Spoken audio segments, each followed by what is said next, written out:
Kang the Conqueror has two core values to his character. Number one, he always falls in love with the same woman. Her name is Ravonna Renslayer. No matter where he is, no matter where he goes, he will always fall in love with the same girl. She will look different, she will act different, but it does not matter. It is her same essence. That's number one. And number two is he will always become Kang the Conqueror. No matter what choice he makes, no matter how old he is, no matter what ideas he has, new paths he thinks he can blaze, he will always become Kang the Conqueror. And I feel like those two things have been thrown to the wayside. And those are the core values of Kang the Conqueror. I'm going to ingratiate those two core values here while mixing it in with the movie's plot. Also, obviously, Kang, he has a very, very extensive backstory that needs covered. It's not all going to get covered here, but I got plans for all that down the line. But first off, we have to start with this movie. So the first scene in my mind should have been Kang the Conqueror on his ship. And Ravonna Renslayer would be there. A version of her would be there, and she'd be dying in his arms. Kang would be overcome with emotion. He could be crying in this scene, holding on to the love of his life as she fades away. And all you would see is all these different people on the ship, like speechless, like, holy shit, she just died.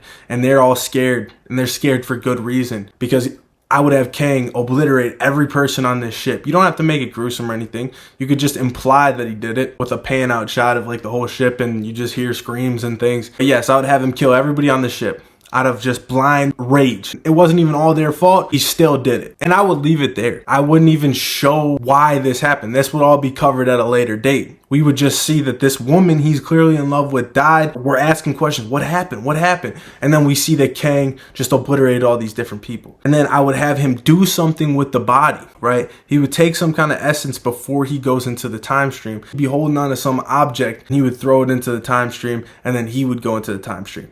Of course, this would be covered later. But right now, everybody's just asking questions. Holy shit, what a scene to start. Kang just dominating people, body slamming dudes in a fit of rage, just angry. We see this man's anger, and we can believe it because he lost the love of his life. That is something that any fan with no knowledge would understand. You lose the love of your life, hey, he's mad. They might not agree with him wiping out the whole ship, but we obviously don't know what happened. So it would be great. That's how I would start things off. So he goes into the time stream, and the same events that happened with Janet would happen yet again. He would crash into the quantum realm somehow, and he would end up meeting Janet, and this would be a little different, but we're getting there. So they would end up forming a relationship as they do, become friends. First, they would be working on this ship, you know, getting to know more about each other. Kang would be conversing with her. They'd be asking each other questions about where they're from and stuff. And we would end up getting the reveal that Janet's maiden name would be Renslayer. And I know that this is not comic accurate, but I think that in terms of this movie, it would make all the sense for the way that they took this plot. And I think that this is a retcon that would be fine for the movies. And I know that she's older, but whatever. It really doesn't matter because whoever Ravonna is, doesn't matter really what she looks like or how she acts. He'll always fall in love with her. So he would have already had an affinity towards her because they were getting to know each other. But then when he finds that out, we'd see on his face visible, like he's pondering this deeply, like, holy shit, this is Ravonna. This is a version of the woman I love. And he would fall more deeply in love with her from that moment on. And I'd have a period of time where they're working on things. I wouldn't show all of it, but I would just have like the time pass. They could even get to a point where they have a romantic connection. And here's why I'm going to talk about that. So later on in the movie, you see that Janet had a romantic connection with one of the rebel leaders. I would scrap that plot, and I would say her romantic connection happened with Kang. It doesn't have to get like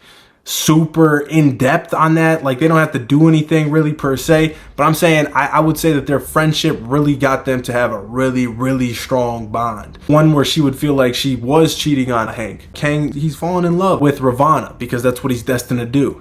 And then I would have her the same way that she did in the movie, touch the ship, see all the atrocities that he has committed. It would play out a very similar way, but this time it makes much more sense. Because Kang the Conqueror, if he even suspects some bullshit, he would have clipped her, you know, quickly. I feel like he would have just seen her touch the ship. He would have been like, all right, she knows what happened. And he would have just handled business because he wouldn't want to jeopardize his escape or anything. But in this case, if she's Ravonna, if she's the woman he loves, him having hesitancy to kill her would make all the sense in the world. And Kang will even kill a Ravonna variant if she's deemed another failure, which we'll get into later.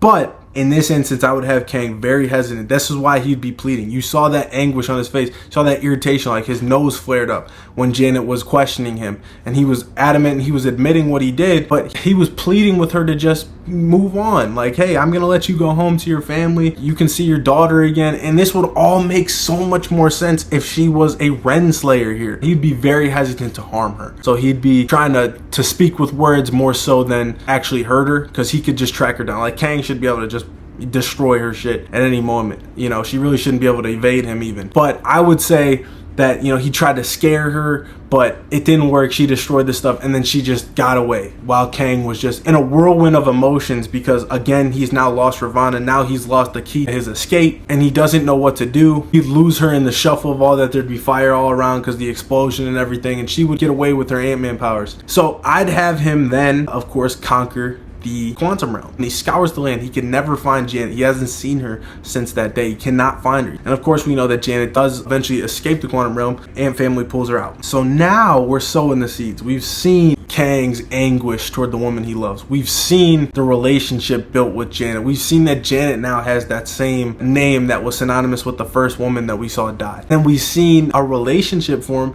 between Janet and Kang. So now think about this. Janet's a married woman, right? She's gonna be a little hesitant to want to talk about the dude that she kind of fell in love with during those years that she was in the quantum realm. And that's going to be part of the reason why she's hesitant about talking about Kang. And also because she's obviously just afraid of Kang, how dangerous he is. So she doesn't really want anybody going there. She thinks it's fine as long as he's trapped there. And also she doesn't want to come out and say like, hey, I had a relationship with this guy. So that would make her motivations make a lot more sense as well. The events would still take place the same, with Cassie sending them into the quantum realm. And we would end up seeing the same things play out with Kang and Scott, where he's going to use the leverage of threatening Cassie's life because he needs Scott to go retrieve the core. So I would keep all that, but the main thing I would think of is that Kang, when he finds out that Janet is back, that would become part of his motivation as well. Of course, he wants the core back, but he also wants Janet back. He wants to see her and everything. So of course, he's going to be motivated to spare this family because they're related to Janet anyway. So of course, he's going to make the threat because he has to, but he has no intention to harm them. And I would make that really kind of clear to the audience that like Kang doesn't really have intentions to harm them, because he wants to get back in the good graces of Janet. This, of course, would fail when they reunite. So Scott would retrieve the core and Janet would come into the fold. Kang would see Janet. She would be terrified of him, very cold to him. This would irritate Kang, but it wouldn't set him off. And he would say, look, you'll never understand the love I have for you, which makes sense. She wouldn't understand that he always is fated to fall in love with a Renslayer. And that's why I'd make her a Renslayer, why it would make more sense. And he'd say, you'll never understand the love I'd have for you, but the love I have for you is so strong that I will set you free. The trope, when you love something, you set them free. So he says, you and your family can go back home. Go back home, whatever you need. All I need you to do is fix this core for me, and we're all square. And of course, Janet would not do it because she feels a responsibility to keep Kang in prison, because she knows what he's capable of. She has no idea what atrocities may occur if he gets free from here, what time streams are going to be destroyed, what timelines are going to have just chaos emerge. So she would not do it, and at this point, that's going to be it for Kang. He feels like his kindness has been taken for weakness. He's feeling like he's been underappreciated with how accommodating he's been, how merciful he's been, and he would say, the line he says in the comics, just another failure. And at this point, he would be cold as hell. He would pull out a blast or something. He would shoot a blast at Janet. But all while this is all going on, it'd be a super intense scene. Like, you see Scott, you see Hope, you see Hank. They're all in there like, oh shit, like what's going on, like during this interaction. And Hank, I would give him the moment of his career. He would see it coming. He would be like, he's gonna shoot her. And he would push Janet out the way, take the bullet for his wife, and die. Tragically, I think it'd be a very meaningful death. I think it'd be a very impactful death that gives Kang a signature kill, but it also gives Hank a meaningful moment of sacrifice to save his wife, his love, and where he's staking his claim like, nah, she's not your love, she's my love, she's my wife. He saves her. He would say something sweet as he dies in her arms. And in this moment, like, Scott and Hope kind of get bloodlusted. They go after Kang and they start their fight with Kang. They're fighting Kang, they disorientate him, but they're not doing nothing. It's almost like a fly around a human. They're ants, around Kang. So he's swatting them away and stuff, but they're disorientating him enough to where Janet and Cassie, it buys them some time, and Scott's screaming, get Cassie home, get Cassie home. And he tells Hope, get Cassie home. That's all I need you to do. I got this. get Cassie home, and Hope's like, no, you don't. Like, dude, this guy's crazy powerful. Like, we don't even got this together. Like, what are you talking about? And Scott would be so firm, like looking her dead in her face, like, get her home. And Hope would do it reluctantly. She would leave and she would go down and they would all be running outside. Janet, Cassie, and Hope. Hope would have to be like, Mom, snap out of it. We gotta leave. So Janet would fix the core. She would fix the core and they'd be on their way out. Janet and Cassie would make it out. All while that's all taking place. At the same time, Scott is in the fight of his fucking life with Kang. He's getting his ass whooped. Bad. Worse than it was done in the movie. Just getting his ass beat. But the one thing about Ant-Man is that he is never backing down. He's not giving up. He's like fighting for his life basically because he knows he has to save his daughter. So he's motivated by that. He's like a zombie. He keeps getting back up. Keeps going at Kang relentlessly. He's getting hurt. He's getting beat down, battered, bruised up. And this starts to make Kang respect Ant-Man. Although he is no match for him. Although he is an ant to him. Literally. He is no match.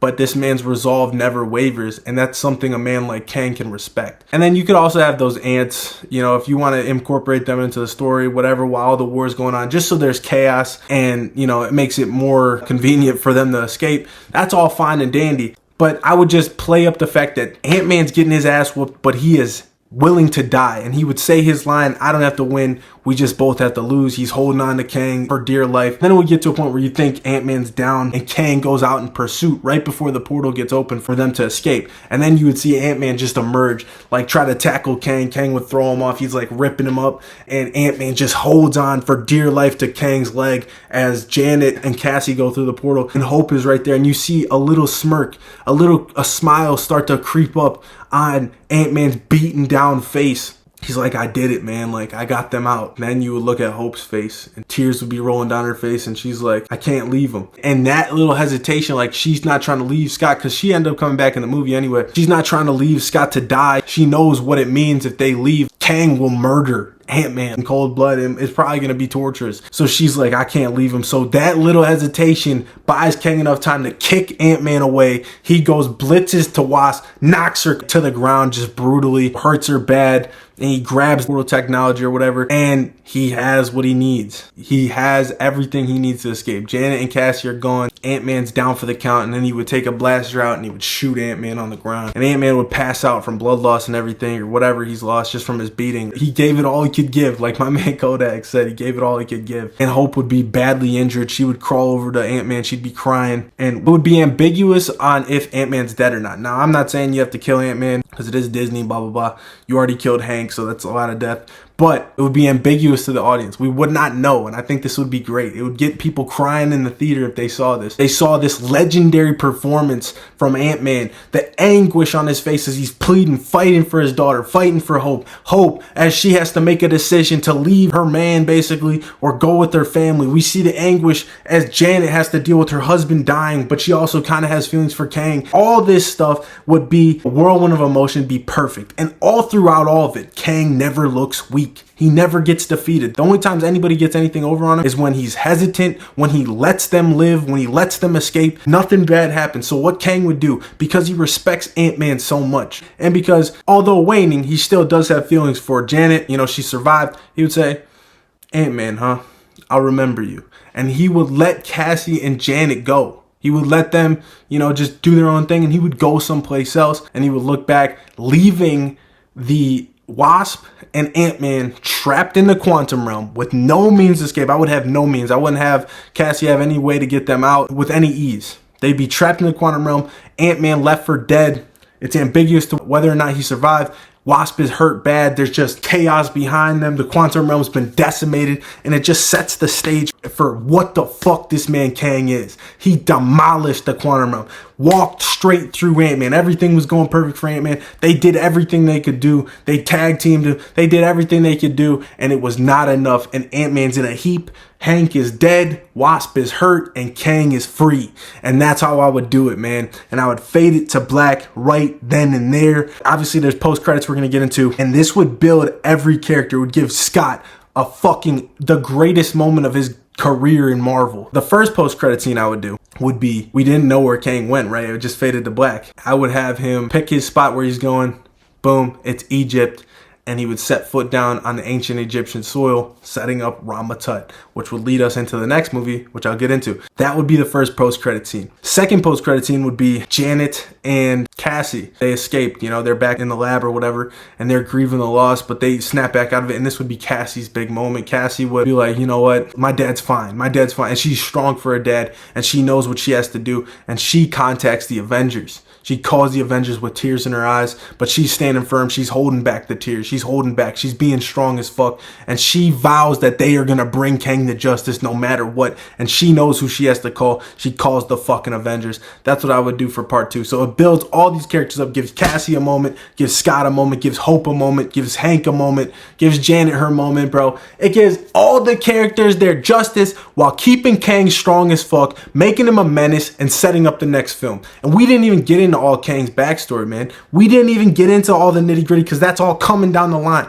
And I got other videos I'm coming out with next, how they would reintroduce Kang, because after this, I would let Kang just breathe for a while. I wouldn't talk about him no more. I'd let a couple other movies play out. We just know this motherfucker's in the ancient Egyptian. This same Kang from this movie would be the Rama-Tut in the next time he's in. The next time he'd pop up would be Fantastic Four. And we'll get into that in the next one. Make sure you hit that like button. Subscribe if you like this talk. And if you want to see me continue this series and how I would continue to push this whole Kang storyline, I love talking about it. I will continue to do it. I already got my next star written down. It's entertaining for me, man. I hope somebody sees this. Let me know. What did you guys like better? Did you like what I had to say? If not, tell me what I did wrong. Tell me where improvements could be made. And I will see you guys in the next one. Peace.